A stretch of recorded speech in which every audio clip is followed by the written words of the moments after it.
outside till the killers come out. You ain't eating, you just act full. I'm impactful. Dozen funerals in a month, I got that pull. I will give it to niggas in all rap forms. Ignatius out right now on all platforms. We are talking Power, Book 4 Force, Season 2, Episode 9, titled No Loose Ends. Tommy orchestrates the grand finale of his long game to take over Chicago's drug world. When he's faced with devastating personal sacrifices, he finds that he might just lose more than he ever stood to gain. Dum, dum, dum. Guys, if you did not know already, this is going to be a spoiler-filled recap, okay? Me and my boy Lamont right here, we're going to spoil this up, down, left, right, in, and out, as if you've already seen it. That is your warning. And I'm so glad to have you back, Lamont. Real talk. It sucked last. I was like, damn, it just don't feel right. You know what I'm saying? We ain't talking about power. We're not looking at the comments. We're not engaging with our fans. What's going on? I'm having withdrawals. I'm glad to be back. I'm glad to be back with you, sir. And again, thank you so much for being here. Tell the people how you doing out there. Everybody, I am good. I missed it last week too. It did feel weird not having this. As much as we try to entertain you all, this is kind of a brotherhood, a sisterhood, a peoplehood that we do, because like he said, we engage with so many people in the audience. So we're here because of you. Engage with us. Thank you for letting us share with you. And be sure to send this brother super chats, man. He the hardest working brother on YouTube. He deserves all the coins you can give him. Let's push this brother on up there past 100K in finances and in YouTube. Oh yeah, that will work fantastic right there, man. And of course, if you love what Lamont has to say, you can follow him on social media. His handle's on the screen. His information is in the description box of this video. Like always, he's on my channel tab right there, Top Bro VIP, and that's what the Swole Back channel looks like right there. So show him some love. And let me correct something. I'm looking at the banner right now at the bottom of the screen, and I realized that I do not have your Cash App down there. So let me change that real quick before we get started. There we go. You don't have to put it down. Yes, I do, sir. You got about them Pampers. You know what I'm saying? You got some babies over there. Yeah, there he is. Money sign, life gains. I got it fixed. And also, guys, excuse me. I am in the middle of taking my hair down. This is a long, daunting process. I've been doing this for 2 days. I'm getting my hair rebraided tomorrow. Going to some cornrows now. I cannot wait. Excuse me, for you guys to see the new style. I'm very, very excited about it. We're gonna call this style Spider-Man. We getting some Spider-Man cornrows, and so into the Spider-Verse and joining his hair. Yes, it's going down. It's going down. It's going down. Yeah. But let us get down with this episode right here, man. Man, more things happened that I just did not see coming. You know. With a certain death that, of course, we're going to be talking about. Had a nice little sex scene, and I like that too. I'm gonna go ahead and say, to me, this was the best. If I got to think about it, I think this was the best sex scene at the whole season for me. You know, you may disagree. I'm gonna tell you why. I'm gonna tell you why when we get to it. I love that. You're like, what? And when I was watching it, I was like, I like this. This is good. But you know, I'm gonna wait. But that facial expression right there was priceless. And you know, I also have some feelings about Diamond, have some feelings about Shanti, have some feelings about Stacy as well. I got some feelings about all of it. We're gonna get into all the feelings. But I enjoyed the episode though, for the most part. I think what was my least favorite? Was it number 6? Was number 6 my least? I can't remember. It was one of them that I just really didn't care for too much. But this one was pretty good. This one was pretty straight. I like where things are going. They're always introducing new characters. I mean, we got a characters dying and we bring them in. You know what I'm saying? And so we got a new card. Because I was asking you the last week, like, is Chet the main cartel? That, you know, and I think you said no. But we got a new cartel player in here. I forgot the name. But yeah, man, everybody's trying to move weight and take over Chicago, and it's getting quite interesting. But overall, I did enjoy the episode. How did you feel about it overall, Lamont?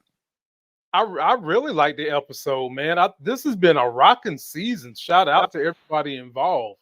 I thought that it had a bunch of highs. There really wasn't any lows. You had to be on the edge of your seat for every minute of this episode, and you had to pay attention because they was dropping names so quick. If you didn't listen properly, you would miss names. BA was just referencing the Marquez or Markel cartel, right, from Detroit. And that's what I was speaking about when BA asked me last week that I think Che was the only one. I was like, nah, you got people that come from Indiana, come from Detroit. And look, lo and behold, we got a Detroit cartel trying to make money in the shy, windy city. We do. And that is being led by our favorite character in the whole wide world, Miss Claudia. Miss PP don't wipe afterwards. But I'm not going to crap on her this episode, this recap, Lamont. I'm not. I'm going to be honest with you and say she did a pretty decent job. I'm always giving her a hard time, but she did a pretty decent job. When she got the money from her girl, I would have said to myself, man, as soon as she get the money, she's going to throw her over the balcony. That would be a waste. But she didn't, man. She didn't. And I just got to get this out of my chest because I was so surprised. The drip was nice between both of them. I like the outfit. I like the red on black and the black on red. And my images are out of order. That's okay. But I was like, damn, when I saw this, I'm not saying I would take them out on a date or nothing like that. But at least the apparel, at least the clothes was quite nice to me. You probably saying to yourself, why in the world are you starting here, B? I just wanted to, man. But and to be, well, first of all, how did you feel about it? I was gonna throw a joke in there, but I'm gonna ask you something first. How did you feel about Claudia and her boo thing that's been in love with her since the 7th grade after she gave her the money for the buy-in for the cartel, the new cartel? First and foremost, we broke great news here when we said that the friend going to get played by Claudia. Yes. Claudia is not really interested in the friend. She's interested in the friend's connections. Right. And this was a prime example. If we don't know how much money was in that bag, but we can safely assume at least $500,000, at least, maybe more. When somebody who you know is a love interest goes and gets you $500,000 in a span of 12 hours, you're supposed to do more than get him a kiss. I'm sorry. That might sound old school as hell. And look at Claudia with her safety pin belt, looking all nice, looking right. And I've always said she be rocking some good wardrobe. So shout out to the wardrobe on Power, because y'all had Claudia looking right. You had a friend looking right. But in the end, it's going to be a war between the friend and Shanti. Because when they had the scene, when they was brokering that deal, did you notice everybody had a glass? But the only people that got liquids was Shanti and Claudia. And I was like, damn, Claudia, your friend is the one that's got the bag, and you over here starving the girl. Her lips dry, her throat dry, her tongue dry. Get the girl some alcohol. Damn. She the one with the money. And you up here giving Shanti the googly eyes. So I feel like you supposed to have gave her that money. You supposed to have popped that safety pin belt and got to the draws, the panty draws. And Claudia didn't do it.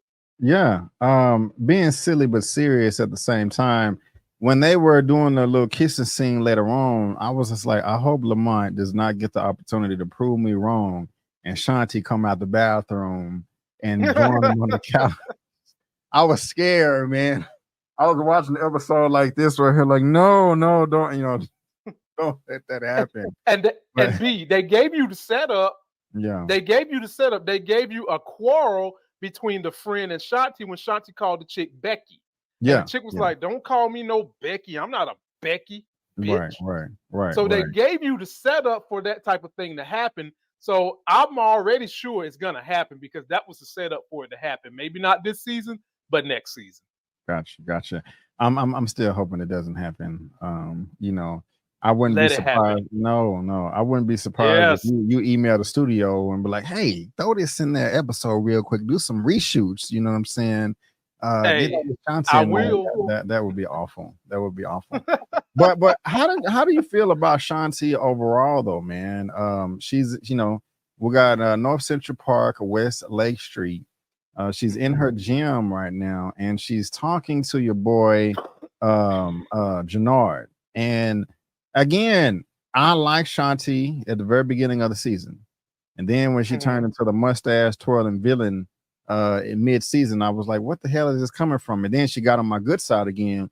But now she's dipping back to that just random outburst, like, oh yeah, you're trying to betray me? What? I'm not.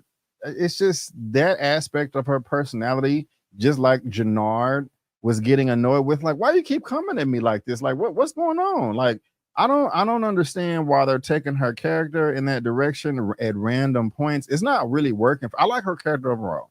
It's not really working for me, but I mean, do you know what I'm talking about? How did you feel about this with her random outbursts and all that hot jazz? I kind of feel like they vilified her too quickly. Okay. And I think that those behaviors you're talking about makes her vilification a little bit more dramatic than it should be, because I personally like seeing her become an antagonist. I do like that. But I like it more when she's being cunning, I like her using her muscle for Claudia, not using her muscle against Jannard. You know, I like her in those scenes using her muscles. And 100%.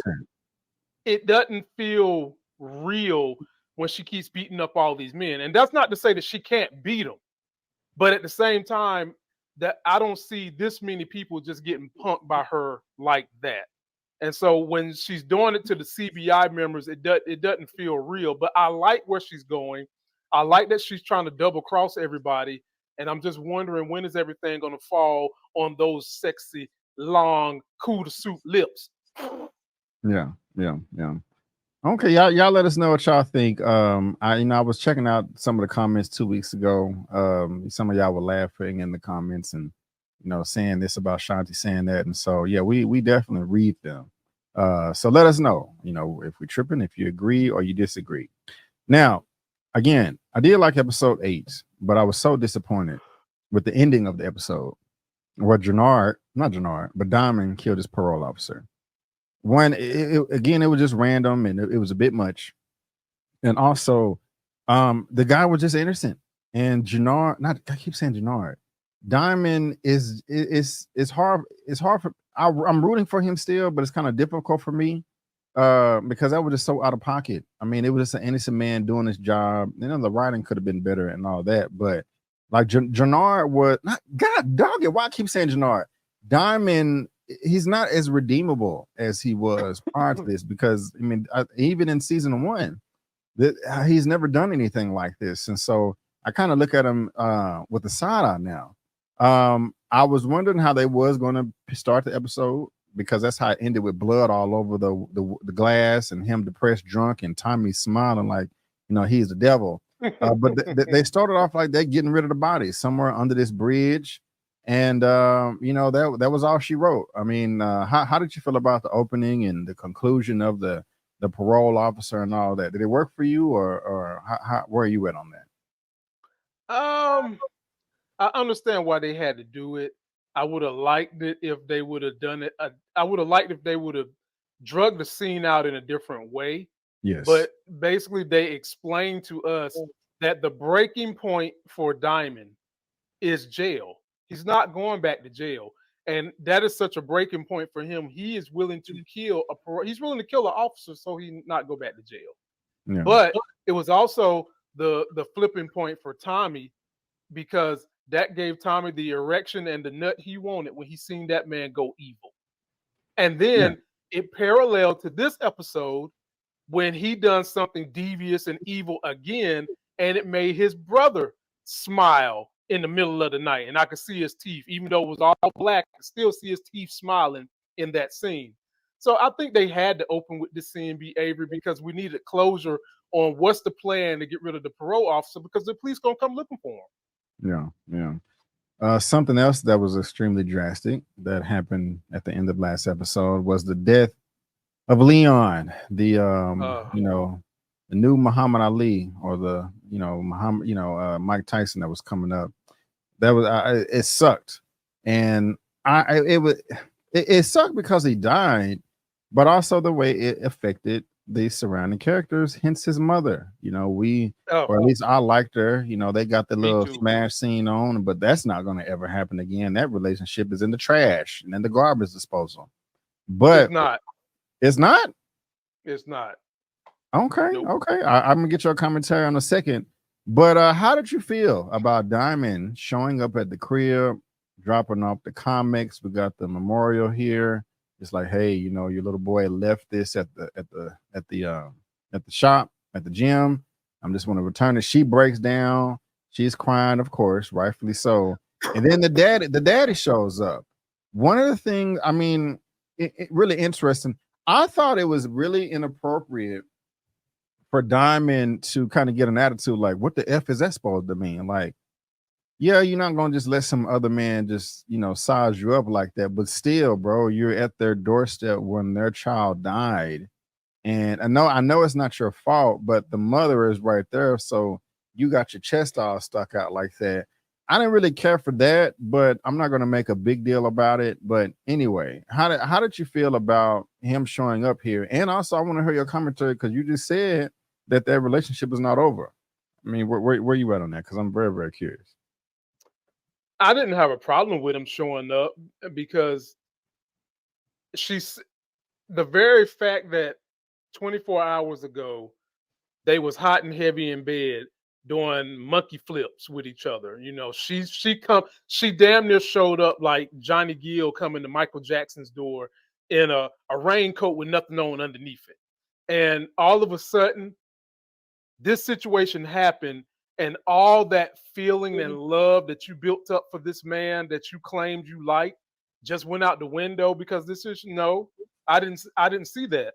But they punched me in the gut by having that baby daddy back in there, which was the problem we had with the way she allowed him to smash in this house in the first place. Right. So if I'm Diamond, I'm thinking this chick has attachment issues. I'm thinking this chick has probably some mental issues going on because you just smashed with me. Basically, you put this guy out, and now all of a sudden, I pop up to just give you stuff that your son left at my thing, and this guy just pop up running his mouth. She didn't really say anything, and he talking junk to Diamond. So I didn't have a problem with him popping up. They took me by complete surprise by having the baby daddy there, and you knew something was going to happen to the baby daddy. You knew it. Yeah, man. He's dead. They drowned him in the ocean. They drowned him at the beach, and I would have to say that's very, very satisfying. Yeah, man, because he's the one that told the parole officer, you know, that hey, you know, Diamond's over here still moving weight, and you know, I'm a snitch, and I don't like you, and you know, he goes and drowns him in the ocean, like I said, at the beach. I wish they kind of would have drew that out a bit more. For me personally, I know Larry was kind of joking with me. I can't remember what show we were recapping, but I'm one of those people where I want to see them suffer. You know, I'm gonna shoot you in your ankles. I'm gonna shoot you in your kneecaps and your elbow and make you bleed out and all this. But you know, he wants to drown. You know, got his brother right here, and they that's the wrong images right there. But they take him out and drown him in the water and just kind of leave him there. You know, but you know, I'm glad he's not on the chessboard anymore. I'm glad he's gone because he was no good anyway. I just kind of wish they would have drawn it out a little bit more. Just beat his ass, you know, let him starve in a warehouse somewhere. You know, that's my type of thing. But where you at on that? Were you satisfied with the way he was taken out? Not really. I mean, he went out like a puss ball. The thing that I feel like they was doing in that moment, it was more so about the relationship between Jannard and Diamond than it was Diamond actually killing this guy. Because Jannard did the same exact thing Tommy did when he see his brother cross that line, smiling, cheesing all in the water. For a minute, that water turned a very, very creamy color when Diamond drowned that dude because Jannard was smiling, laughing, kikiing left to right. He was happy. And that character, Leon's daddy, his purpose is done. And by him being out the way, who is this attachment, clingy mama going to cling to? It's going to be Diamond. Yeah, yeah. Now let's play a prediction. Do you think that we only got one episode left. One. Do you think that she is even going to question where he is? Or do you think she's not even going to give a damn at all? She's not gonna give one flying baby's monkey. Nope. I got you. Not one flying baby's Nope. monkey. I got you. Okay. Y'all let us know what y'all think about that. I'm very, very curious as well. One of the characters before I even move on, man, what about you, man? You grab a mic for a second and lead this. What was so captivating to you, if anything, in this episode that you can't wait to get off your tongue, if anything at all? Any standout scenes, character moments, anything like that? I feel like everything was equally balanced. I was pretty much into the stories going on with everybody. Maria looking, Maria. Mm-hmm. And in the end, when Stacy was sitting in the car with Vic, it reminded me of Tommy and Tasha sitting in the car. And I'm just sitting here like, bruh, come on, man. Why are you sitting in this car? And the anticipation of knowing Tommy was going to figure this out, and what is Tommy going to do to Vic? He already showed Vic the knife when they went to get Nunez. He was like, you know what we need to do to snitches. And so Vic is clearly afraid of Tommy. I mean, every time he talked to Tommy, his voice is cracking like we having an earthquake in San Francisco. Yeah. So at this point in time, I'm very intrigued about how is Tommy going to handle this rat problem. One can only assume that Vic is about to die. That's all you can. But assuming that might make it not happen. They might string him out. And we was taking bets on which Flynn kid would die. Everybody wanted Claudia to die. I think I was one of the only ones that said, they can do something with her story when everybody else was saying, oh, she's boring. They're not doing it. And I said, they can do something with her story. Yeah. So now I'm thinking no Flynn child is going to die. That's what I'm thinking. You may be right there, man. You may be right. I'm gonna come back to that before I give my commentary on the ending. But you did speak on Mariah right here, and she's very attractive, sexy woman. Mm-hmm. We were making fun of them last time because that scene was so stupid with them leaving the club, like, oh my god, I'm emotional right now, and we're in broad daylight in the parking lot. Just stay your ass in there. I'm glad that did not happen in this episode at all. Their dialogue, them getting along, was much more realistic in this episode. Yeah. But we remember in last episode, Stacy pulled up to a crib. Tommy Egan is dangerous. You need to stay away. Here's my card, and ask about Lakeisha, from the original series. And that is exactly what she did right here. Like, who is Lakeisha? What's going on with her? Tommy was pissed. Like, wait a minute. Who, and of course, Tommy was so distraught and upset and hurt, because Tasha killed her, rightfully so. That was a big, huge plot point. But I gotta say, the acting from Tommy in this scene was superb. I really did like it. He really did do a good job of showing, that he's still hurt from that and he hasn't fully recovered. And given the lifestyle they live, they really don't have enough time to mourn, or, they're doing that off screen. I get it. But I like the fact that he was so angry and kind of like charged her up, like, hey, are you testing me right now? What's up with this? And she was like, well, yeah, I am. My brother is going to kill you, because they was talking about that at the very beginning of the episode, and she would look, she got the look on her face like, oh shit, Miguel, my brother, is talking about killing my man. And I think also Tommy said that he wanted to kill Miguel too, because when they were leaving the quinceañera, I think in the parking lot, he was like, hey, don't worry about it. I'm going to take care of it. And she was like, oh, you're going to kill my brother? I don't want him dead, Tommy. That's my brother.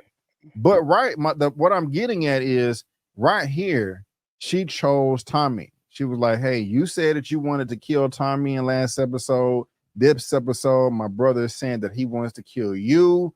And she showed up to the crib and was like, I choose you. I want to be with you. And that's when he runs in there and gives her a hug and kiss, like, oh, yes, baby, we could be together, all that good stuff. I like that right there. That was cool in the game to me. That was a very lovely bond, for me and my entertainment value. How do you feel about that whole interaction? I know that was kind of a lot, but I had to set it up. How did you feel about her? Like, okay, I had my doubts, but I want you, baby. I want you. How did you feel about it? Anytime I predict something to happen on a show, of course I'm gonna support it. I was the first one standing up here saying that at some point in time she's gonna choose Tommy, she's gonna choose the drug game, and she's gonna be his queen in this drug game. She just basically done that this whole episode. And then they try to throw us off with her talking about she want to go to Barcelona and watch the Matador. She's not. She chose Tommy. She's not going to see no Matador. She got her a white guy. Okay, that's her Matador. And at the end of the day, it was intriguing to me that she just finally got to a breaking point where she realizes her brother's never going to let her have a boyfriend. Yeah. And then on top of that, her brother doesn't know her the way Tommy knows her. And she's sick of it. Mm-hmm. And I guess she's like, if I'm going to be in this life, at least let me be in this life where I'm happy. And so honestly, her saying she's choosing Tommy, meaning that she wants her brother to die. And she literally walked away when the man was trying to eat some damn salted lemon pepper chicken wings. She was cussing him out about that and his diabetes and told the mama to give him the shot. So I love it when a plan come together, and Maria is definitely a plan. But here's the question, B. Avery. Can we really trust Maria? Could this all be a scoop and sloop? Really? I think we can trust her. The only thing I kind of gonna push back on you is I don't think she wants her brother dead. I just think that she chose Tommy. I don't think she's gonna go as far as doing a coup with him, teaming up with Tommy, and like, okay, let's take out my brother. And I'm not trying to put words in your mouth either. I'll just say I don't think she wants her brother dead. I think she may not like him, but I think she still loves him. I think she still has some degree of respect for him. But I wouldn't go as far as like, she wants him dead. Is that what you're saying, or did I misunderstand you? I'm saying that by choosing Tommy, if her brother dies, I'm saying that she has made her choice. The brother and Tommy have both said they want to kill each other. She runs directly into Tommy's arms after he says he's going to kill Tommy and warns Tommy. So to me, it's almost as if, okay, I'm making my choice. If one of y'all have to go, I'm sticking with you, Tommy, and not my brother. Okay. And I'll give you that. Do you think if Tommy died, not Tommy, but if Miguel dies, do you think that she would be sad, or did she be like, well, good riddance, let's move on to the next, I think there's somewhere in the middle, because right now she's very frustrated. I mean, she's so frustrated with him. She walked out, kissed the grandma, and wasn't going to kiss him, and he asked her to come back and kiss him. Like, damn, dude, are y'all 14 years old or something? Come give your brother a kiss. Yeah, that was you got chicken weird. wing. You got chicken wing breath, dude. I don't want to kiss you. I mean, so I think that she has made the choice that the only way she can be rid of the lifestyle dealing with her brother is if something happens to him. So I don't see her trying to plot to kill him, but if he dies, I don't think she's going to be that frustrated. What are they saying in Rocky IV? If he dies, he dies. They should have thrown his little character in that. No, I'm playing. That would be completely horrible writing right there. Okay, well now, what did you think about this the new cartel guy? A lot of times when they are, when they're introducing new characters, they make a mark.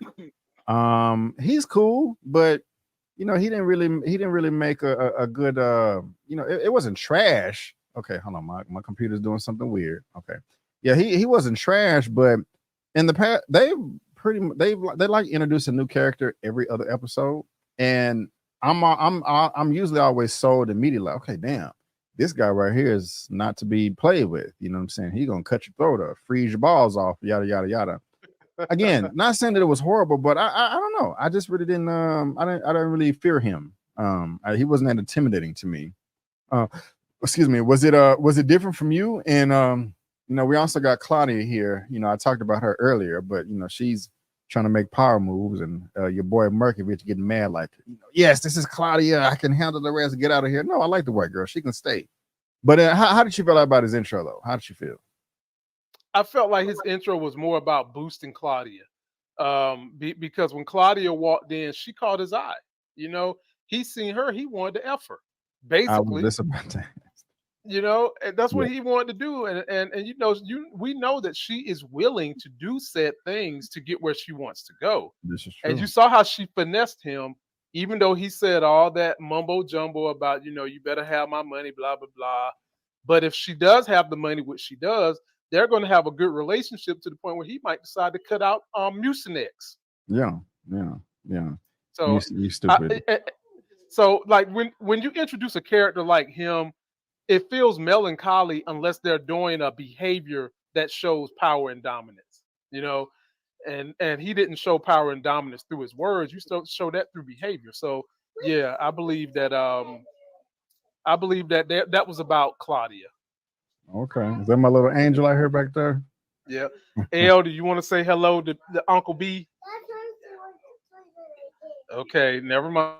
Okay. Well, you bring her through. I love to say hello to my little honorary god baby over there. Come up here. Do you want to say hey to Uncle B Avery? Look, say hi. Hey, I like your braids, little mama. Oh, that's so cute. Oh, how you doing, little mama? This her Steve Madden fur. I love it. She love her daddy. You watching Power too? Oh, okay. She going. Okay. Yeah, gotcha. She's going. Yeah, man. Now, we got to talk about Miss Stacy though, bro. She trying to break the rules, man. She trying to not go against the book. I like the fact that it's an interesting relationship between these are co-workers, these are colleagues, but there's also husband and wife. You know what I'm saying? She's obsessed. Like, yeah, he's like, we can't do this. It's against the rules. You forced him. You forced his hand. You coerced him. She's like, so what? We got to make a move and show them that we're strong, and they can't just eliminate our people. He's like, he said, that's crazy though, bro. Like, I'm a snitch on my wife. That is what comes first, the job, the career, or the marriage? You know what I'm saying? Like, that's a conflicting little relationship right there, bro. Like, is that even? I don't even know how often that happens to where these guys have a life, and it's not just husband and wife working together. This is like life and death, type of work that they're in.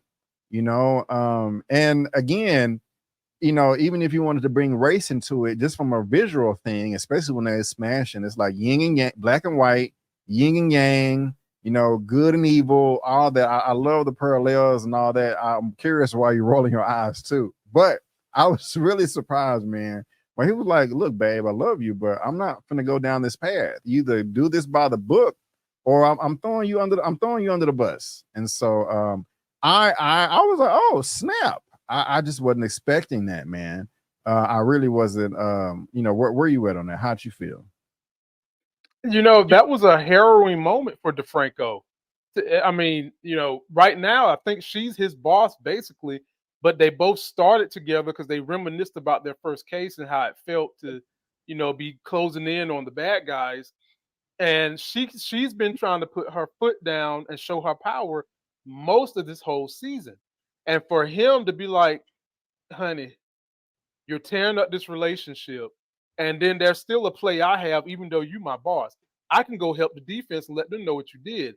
He basically said, if you're going to continue to behave the way you're behaving, I have no choice but to put the law in front of our marriage. And that's what he was going to do. And when he done that, you see she whipped her ass right back into shape. Yeah, she did. Something that is the problem took care of itself at the end of the episode, because Tommy actually found out that Vic was the snitch through the burner phones.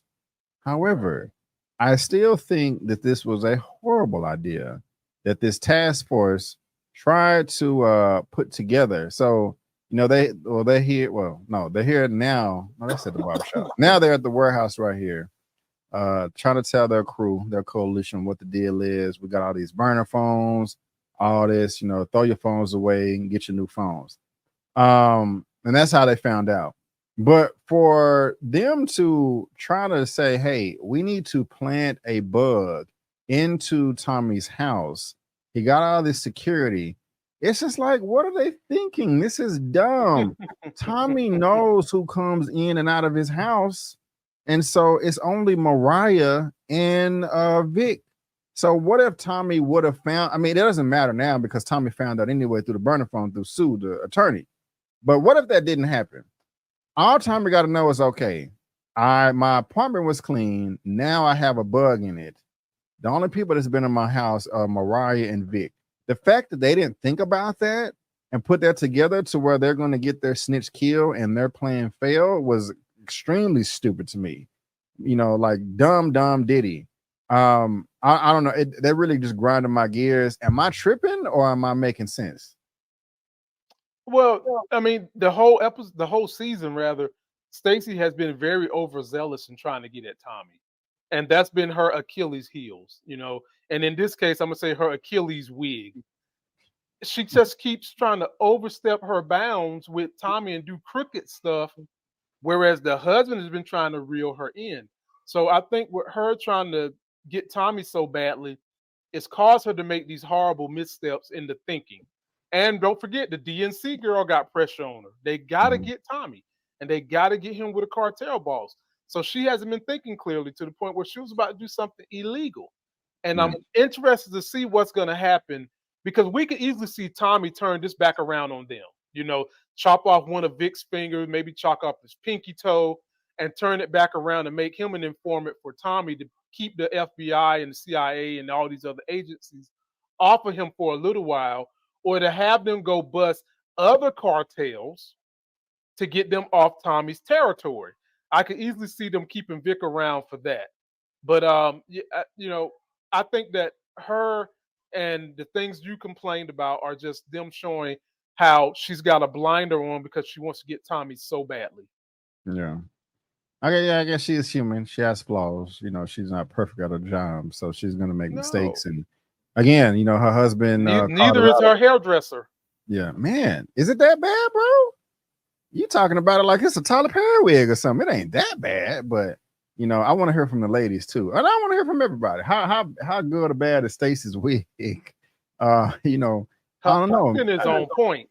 Okay. Acting is on point, but the hair wardrobe, bruh. Yeah. Okay. I'm curious. Now, I forgot what they was talking about here, and this towards the beginning of the episode. I think Jannard, I think Diamond told him that he murdered his parole officer. That's what they was talking about. Again, I really didn't care about how nonchalant he was about it because I just think that death was stupid. But we don't have to spend too much time there. But one thing that's frustrating me about Miguel and his insulin shot, because he did want his sister to stay to give him the shot. Now, I'm not trying to sound ignorant. I know your wife is a medical professional. She's a doctor, medical professional. Is it that hard to give your own self an insulin shot? Like, why are you putting this responsibility on somebody else? That's insane. We saw it a couple episodes ago when you didn't have it, bro. You were about to pass out. Like, learn how to do it yourself. That was crazy to me. Am I tripping? So again, that's why I'm kind of like, that whole thing with him makes me not afraid of him. My granddaddy used to have to take insulin shots when I was a child, and y'all know I was born in the 80s, so I'm getting on up there. Yeah. And he used to have to give the shot to himself in his belly. And he would just, pull it on out, wipe it, pull some fat roll, and boom, it's in there. So I don't know why Miguel can't do the same thing unless he's got a phobia of needles. And maybe he does, because he did kind of pinch or jerk a little bit when she stabbed him in the arm. Matter of fact, I think I've seen, social media is crazy. Just the content you see sometime. I saw a gentleman at the gym working out on a reel. He was recording himself, of course. That's the only way I could see it. And he was about to give him, I think he was about to give himself an insulin shot, that was just his routine, and he was vlogging, just wanting to share his experience, and like, hey, I go to the gym like everybody else, but this is something extra that I have to do. And another woman saw what he was doing and came over there, and she didn't have to go through that herself, but she was giving somebody in her family insulin shots as well, so she was familiar with the procedure and went over there and volunteered to like, hey, can I? It was very intrusive in my opinion. But she volunteered to give the guy the insulin shot, and he's like looking at the camera like, what the hell is this for real? Like, woman, I don't know you, and you're offering to do something like this so personal. So I just brought that up because he was able to do that himself, but Miguel is not, and so that's just. I have so many questions. BA, what did the lady look like that was going to help him get that insulin shot? She was attractive. She was, if that's where you're getting at. Why you ask? What's up? She was white. She was white. If that matters as well. He was black. And was she wearing some of our finely scantily clad IG girl gear? Maybe I can't remember, but probably. Oh, well, he's got a problem. Okay. Let that girl put on a glove and give you that shot. Maybe she wanted to give you more than insulin, my brother. Maybe that's where you're getting at. Oh, okay. I got you. Okay, she wanted to give you some insulin. Yeah. Okay. But Miguel, man, learn how to give your own shots, bro. You can't be can't be dependent on nobody else. That's just too important, unless it's a body part that you can't reach. But do you think that this is going to? You think that Miguel is going to draw a wedge between Diamond and Tommy? I don't think so. No. But Diamond looked like he was thinking about it, man, for a second. Like he was like, "Why are you asking? What is going to happen there, if anything at all?" I think nothing's going to happen. Diamond was just playing it cool, so there wouldn't be no problems. If anybody's going to drive a wedge, it's going to be Jannard. That's who's going to be the wedge driver. And like they're setting this story up where you've got Jannard possibly trying to drive a wedge between Diamond and Tommy, and then you've got these women trying to drive wedges between individuals. So this thing is getting pretty deep, man. And it was funny to me how Maria chose Tommy over her brother. Mm-hmm. And then basically Jannard is trying to choose his brother over Shanti. Yeah. Very, very, very, very interesting. Very, very interesting. Now, I don't know who this guy is right here. He just probably a corner boy or a henchman for Miguel and his crew.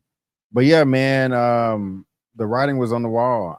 In this scene right here, as soon as I saw this shot, and they're giving her so much screen time by herself, that there has not been a scene in this whole season to where she was in frame like this all by herself. And I was like, wait a minute, is she about to die? And I was like, nah, she's not about to die. It's gonna be a hit that they're gonna attempt. That they're gonna probably try to drive by and shoot her. She's gonna get hurt. But no, sir. They blew her ass up, man. I was like, damn. I did not expect that. Also, I would have beat the ass. Like, are you seriously not gonna let me try to run over to my mama body? Like, get off of me. What are you doing? I thought that was like crazy. But bro, I mean, what is he gonna do? Be able to put out the damn fire? What is he gonna do? He gonna run over there and get burned up? Still, man. Still. That's that's not his mama, that's his grandma. But still, man, it's just I was so annoyed by this, but bruh, did you see this coming? Did you see the explosion? Did you see the grandma dying or like that shocked the hell out of me? I did not think that was going to happen. What did you think? The minute he said you can drive my car when Nunez come back, I knew it was a setup because grandma had just foretold what was going on with Nunez in the last episode. Yep. And the minute that they said that, I was like, oh hell, this Nunez about to do something. Y'all just told us this. Yep. And the fact that we've never seen grandma drive by herself. Grandma is so revered and respected where she comes from. She always have drivers. So why is grandma driving by herself? Yeah. My gripe is I felt like they lifted this woman up to be so tough, so cunning. I didn't like that they let her die like this. I ain't like that. Like I wouldn't want to see her go out of guns a blazing. And so that was the only beef I had with it. But yeah, I saw it coming when he was like, "You can use my car." I'm thinking, why she need to use somebody else's car? Where her driver at? That was a setup for me to let me know that she's about to kick the bucket. Yeah, man. And she kicked it tough, man. A big ass fireball. But they at the funeral right now. They're mourning, and Tommy's dumb ass. I had to see your face when I said that, bruh. Dial it the F back. Are you serious? I am so surprised he walked out of that funeral alive. That was so inappropriate for you to step up to the guy and try to do business. It don't matter if you're trying to help. I was so happy that it's good for him to be there and to show his condolences and be like, I'm here for you. I'm sorry about your loss, all that. But the guy told him, like, hey, bro, this is not the time. This is not the place. And he kept going. He's like, no, he said, no, this is the time. You know what I'm saying? We need to talk about this. Now I was like, are you effing out of your mind? What is wrong with you? And and on top of that, I love the way that Diamond checked his ass on the outside too. Like, Tommy, man, what are you doing? That could have blown up in our face. You got to think about this. Are you not thinking?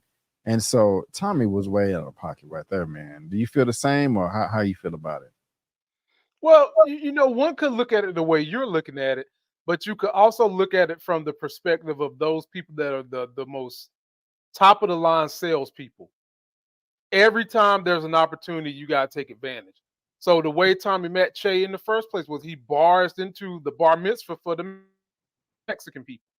Okay. That's not a place you're supposed to be trying to talk no business, but Che made it okay for him to talk business. So in his mind, Che about his business. It don't matter if it's a bar mitzvah. It don't matter if it's a death. It don't matter if he's at the foot of his wife giving birth. I can talk business to this man if I can get to him. Plus, Tommy's also thinking, what other opportunities will I have to be in the same room with Che without having to deal with going through Miguel? So he's basically, as y'all young folks say, shooting the shot. So it is what it is. Okay, let me ask you this: would you have done it yourself if you was Tommy? Would you have done what he did? Be honest. If it depends, like I said, if that's the only way I'm gonna. So let's, for example, say I need to speak to Michael Jordan. Michael Jordan can help me alleviate a problem. Okay. And the only way I'm going to see Michael Jordan is at a wedding, a funeral, or at him giving birth to his next child. I'm going to shoot my shot. Come on, bro. A wedding and a childbirth are positive things. This is a funeral. That's the worst thing that somebody can go through. I mean, I asked you the question, you answered it. So but wow, I said shoot my shot. We will handle that in two completely different ways, but I'm not mad. Well, think about what happened though. Che didn't outright. Che basically said, this is not the time, but the average person would have went off on Tommy. And with them being gangsters, you would expect them to go the hell off, maybe throw him out, maybe shoot him, maybe teach him a lesson, beat him up. They ain't do none of that. Okay. And that's because Che didn't want them to do it. Okay. All right. Well, y'all let us know what you think. Somebody else that did not throw a family member out is JP. I wish he just had better glasses, but he's coming home. He sees the alcohol bottle in the trash, and he gets a call from the school and says, hey, your little boy is gone. He's getting into fights and beating up people, and he's gone, and we don't know where he is. What is going on, man? And we found that out. They have their father-son moment. And he pulls up on him. This dude, I don't know what school he was at and how far away it was, but his name is D-Mac, right? Yeah, D-Mac. Yeah. Came all the way back. He playing video games and cussed his daddy out. You abandoned me. I can see the frustration. Nobody wants to feel that way, but yeah. How'd you feel about all that, bro? Was it appropriate, or how'd you feel about JP and D-Mac and them getting along? And also the conversation with Kate and JP himself. You know, he accepted her amends. You know, I know we kind of talked about this personally a few weeks ago. I kind of said, like, you know, you kind of have a better life if you can forgive your parents for what they did and didn't do. And, you know, based off your upbringing, people gonna feel different about that. Nobody's right or wrong. Right. But even though that Kate was a horrible mother, he forgave her, you know, and he realized a cycle that was going on. Like, look, I just did the same exact thing to my son in a way, well, not really, but in a way that my mom did to me. Very, very interesting. You know, he wanted to stop that snake from eating his tail, that Ouroboros, that cycle. But yeah, how did you feel about it, man? And, you know, can you relate? And, you know, who was right, who was wrong, and all of that? How did you feel about it?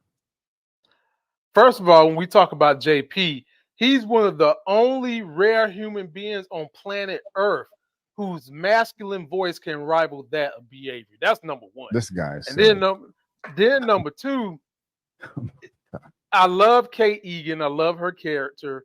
And I wanted them to do something to keep persisting her down the road.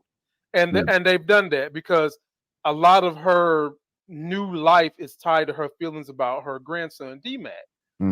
Now, D-Mac escaping from Horsepen Creek Academy, we seen that coming. We knew he wasn't going to be at the academy the whole damn season. We knew that was coming.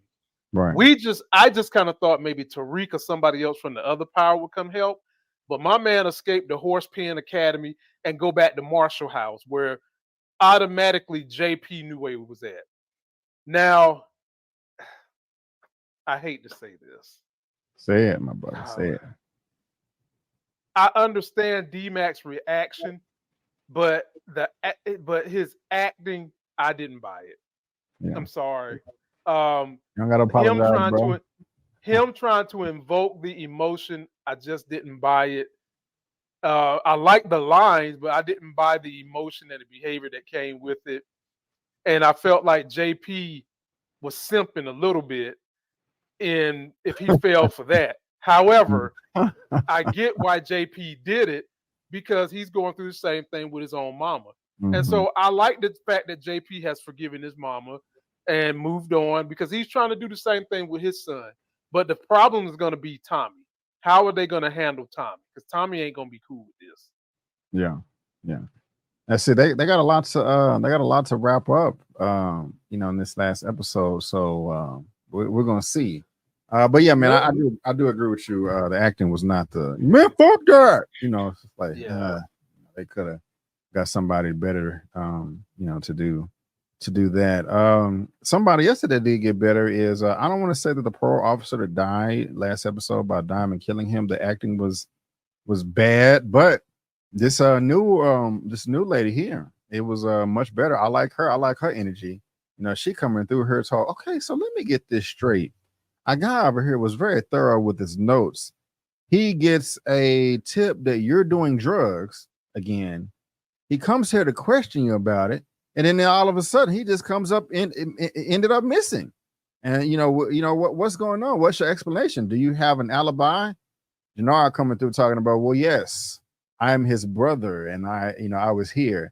Well, damn it, of course, it's a biased opinion. I was kind of like rolling my eyes that she just bought that. But at the same time, I did like her though. I liked her energy. I like the acting. I like the performance. Look at her. You know, she's like, we ain't effing around over her. I know that something is awry and we're going to figure it out. I liked her, man.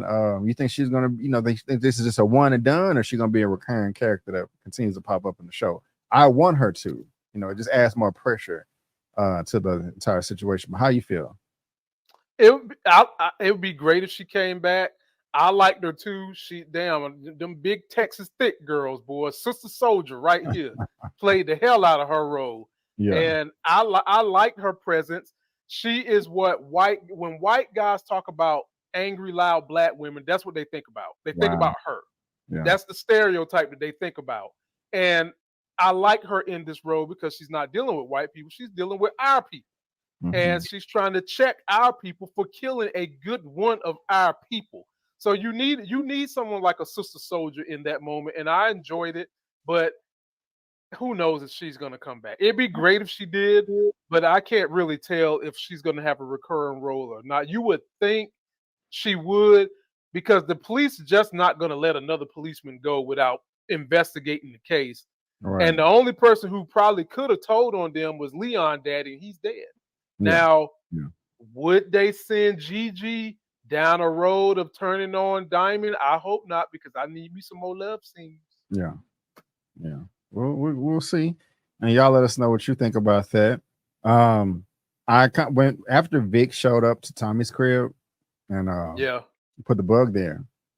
You know, I kind of brushed on it earlier, but he said, "Hey, get the knife.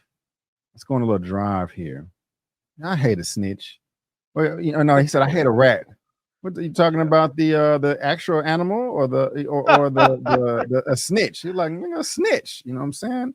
It's like there ain't amount of torture they can deal with him, you know, and it's satisfactory. And you know, Vic, the acting was good. Vic looked scared as hell, man. He did. But they go and kidnap old dude in broad daylight. I was saying to myself, I got to be honest with you, Lamont.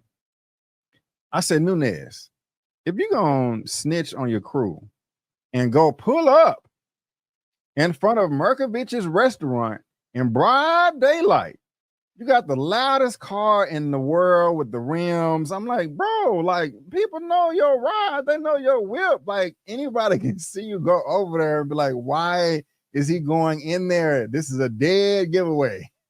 A dead giveaway. So I was kind of rolling my eyes there, like, bro, you can't go at night. You can't sneak in the back. You know, you can't. I don't know. That was wild to me right there. But yeah, man, they get his ass, man. Tommy beating the hell out of him, about to carve the freaking tattoo from the back of his head. Snitches calling Merkovich, get out of there. And Miguel shows up. They had a shootout. All of that right there. I knew Merkovich was not going to die in this scene, but they did get a lot of bodies. But it was entertaining. I did not. As soon as Merkovich was knocked out, cut off from the cartel, I didn't think Merkovich was going to have that much screen time left in the show. But no, he's still a main character, and he's still a threat to the whole game. And so I know that was a lot right there, man, from Vic and Tommy in the car to kidnapping Nunez that led to the shootout that they got away. But it was entertaining, man, and I'm kind of happy that Merkovich lived. I want him to stay around. I don't care if he dies, but I want him to stay around a little bit more. What say you, sir, about all this right here? The Merkovich character has grown on me. I know I poke junk and talk junk about the man, calling him Mucinex. Yeah. But that character has grown on me, man. For real. I like the character now. I want him to hang around. And Nunez is another stereotype. He looks like a dumb jock. He just done dumb jock stuff. Bruh, come on, Nunez. You just tried to kill your boss's mama. Well, you did kill her. Grandma, you did kill her. And you're trying to double cross him by going back and forth over here to Mucinex's place. Why not walk, catch an Uber, go in the back door that we learned that Mucinex has as an escape door, which I love that. I love that my man had a damn bat cage so he could escape. Right. I love every bit of that.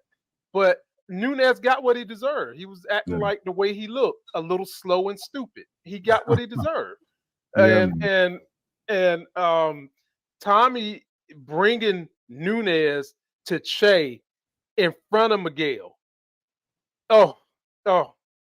Miguel got to be seething on the inside.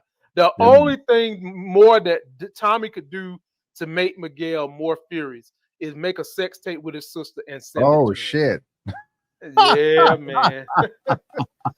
To be honest with you, he ain't even got to go that far. He could just make a tape of him kissing her. Yeah. And that'll probably send him through the roof. And I would love to see how that plays out. But, Nunez was just a pawn. He got what he deserved. And now we just got to see where's Che going to go, because he's really liking Tommy. Yeah, man. Yeah. It's crazy. Miguel is looking bad, because First of all, the hit was not a success. You know, Merkovich, Mucinex, as you say, got away, and then Tommy is coming in here making the moves. How did this Y guy? No, you had a rat and you didn't, and so it's kind of looking. Even though Tommy was wrong, I know we disagreed. Even though that Tommy was wrong for overstepping his boundaries at the funeral or the wake, he is really making some finesse power moves by dropping the snitch off and leaving. On another note, I also like when he was like, "Hey, I know this is some family personal stuff," and Chet threw up his hand like, "Shut the fuck up," you know, we'll handle it from here. And so I got some entertainment out of that. But yeah, man, your boy Miguel is, like you said, seething at the you know, he been breathing heavy all season, just, oh God, I'm gonna get him, Tommy Egan. You know, I would love to see a throwdown fist fight between Miguel and Tommy before the season is over. I don't think we got a good hand-to-hand fight all season about anybody, have we? Not really. Not really. Yeah. Let's put down the gun. I mean, have a good reason why the guns are not available, but let's get some fisticuffs in here, man, and some body slams. That wouldn't be a good fight. That wouldn't be a good fight. No, because all Tommy got to do is wait this nigga out and let the diabetic effect take place. All he got to do is float like a butterfly, sting like a bee, run around the cage, and Miguel is going to be on his knees. Okay. Well, I still want to see it, man. I think they can get crafty with it, you know, but we'll have to see. Now, you gave me the ugly Freddy Krueger face towards the beginning of this recap because we're talking about this sex scene right here between the husband and wife. Bro, it was to me. It was the reason why I liked it is it felt real and passionate. You know, even though I did want to see Tommy and Mariah smash, it was just kind of so proper, just like, oh yeah, let's sell it. I don't know. This seemed like it just seemed real and genuine. You know, I felt they were very, very frustrated, but with the case and their job, they were beefing at the very beginning of the episode, which how to handle the situation, but they got a W here, and this was a celebratory smash, you know, and they really love each other, even though they're frustrated with each other. And you know, sometimes you smash a partner, y'all can still be mad at each other, but y'all still want to get it in, and you throw you can be mad at them, smash, and still go your separate ways. Okay, like I'm gonna go watch TV or whatever. You know, I mean, you everybody gets that. We've all experienced that in some form or fashion at some point in our life. And so I don't know, man. That's just one reason why I really liked it. It's not even, I've never, Stacy's not I mean, I do find Stacy is not she is, attractive. I'm not looking her that way, but she's a decent looking woman. And so I'm not, Mariah or was it her name Geneva? I'm looking at them like, oh, she looks good. Even with me looking at Stacy like this, Gianna, I just still felt the chemistry, the love, and the passion in this scene right here. And it was just dope to me. It didn't really seem like, okay, hey, let's just insert a sex scene just because we want to be freaky on TV and have an R rating or something like that. It really did feel genuine. And so that's one reason why I liked it. It looks like you disagree. How you feel about it, man? Let's hear your take. Everything you said is correct. Okay. Hey, if you someone who's into that freaky deaky shit and love patriotic sex, smashing in front of the American flag, hell, might as well sing the Star Spangled Banner while you're at it. Go for it. But for me, I'm just not a fan much of either one of these characters. So the passionate drive was not there for me. But everything you said is 100% correct.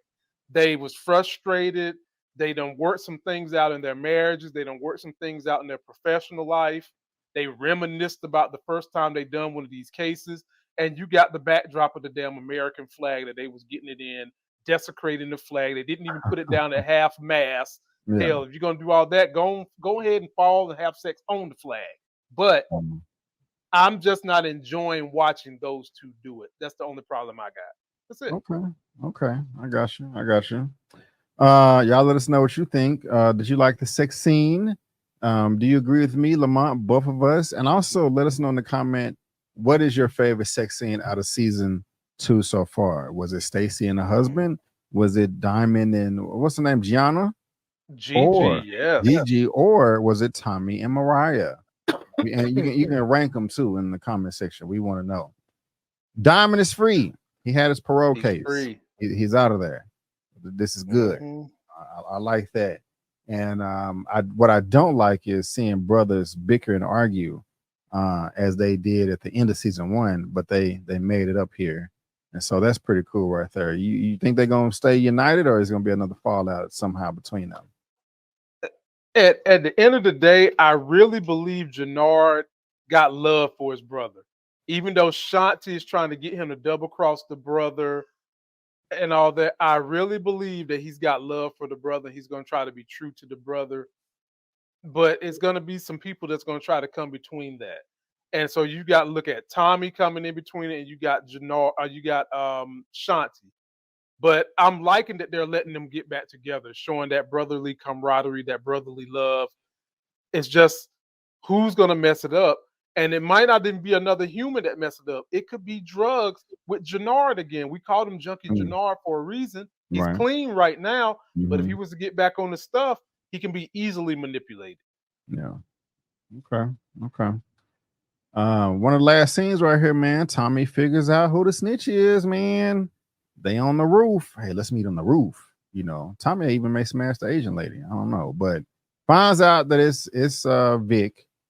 Vic is like, hey man, when can I get this with this protection? You know, I was thinking this time. I was like, Tommy, don't be stupid and run him over with your car in front of the cop here, you know, in front of Stacy, and just damn, that would be horrible. But yeah, man, it ends right here with Tommy staring him down, staring Stacy down, and he is upset.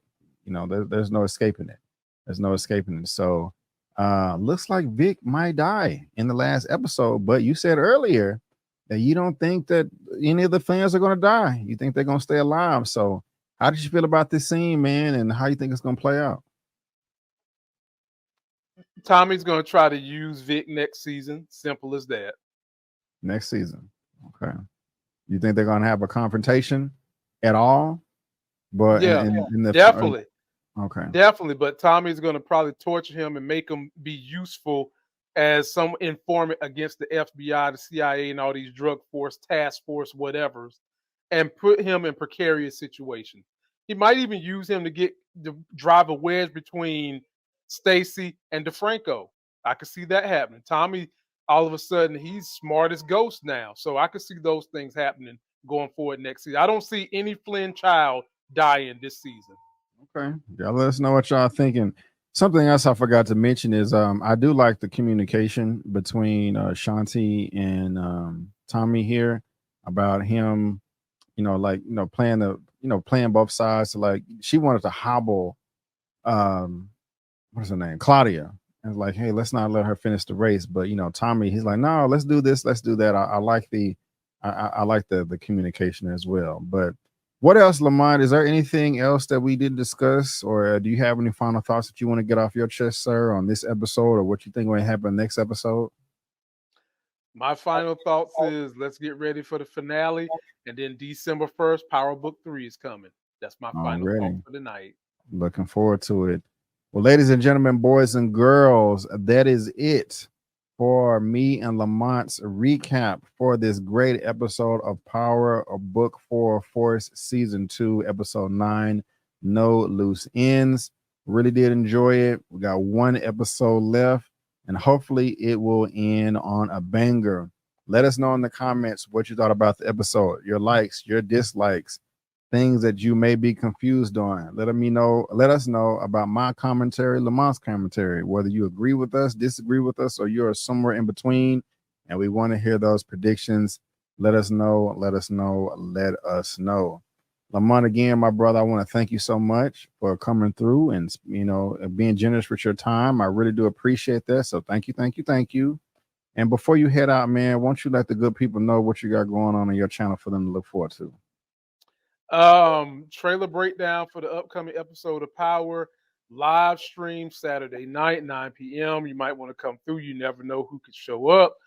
And then as I'm winding down this year, first year of mine being in film, I will get back to doing more YouTube content over the next 2 months, really 3 months. So just come through and check a brother out and follow me on TikTok. And be sure to tip B. Avery, because this brother works so hard. He works hard not only on his own videos, but trying to help other YouTubers. And I really want you guys to show him all the admiration and love you can. Thank you so much, man. I do appreciate that. Thank you. It's a pleasure to have you as well. And yeah, man, if this is your first time here, you know, this is just kind of the stuff I have right here on my home tab. A little bit of everything, a little bit of this, a little bit of that. So come through, subscribe, all that. You know, your boy would really appreciate it. But guys, again, we want to thank you so much for tuning in. And before you go, don't forget that I'm B. Avery. That's Lamont. That's just our opinion. Peace out, and we'll see you next time. I'm up early for the dealers come out. Everybody is outside till the killers come out. You ain't eating, you just act full. I'm impactful. Dozen funerals in a month. I got that pull. I will give it to niggas in all rap forms. Ignatius out right now on all platforms.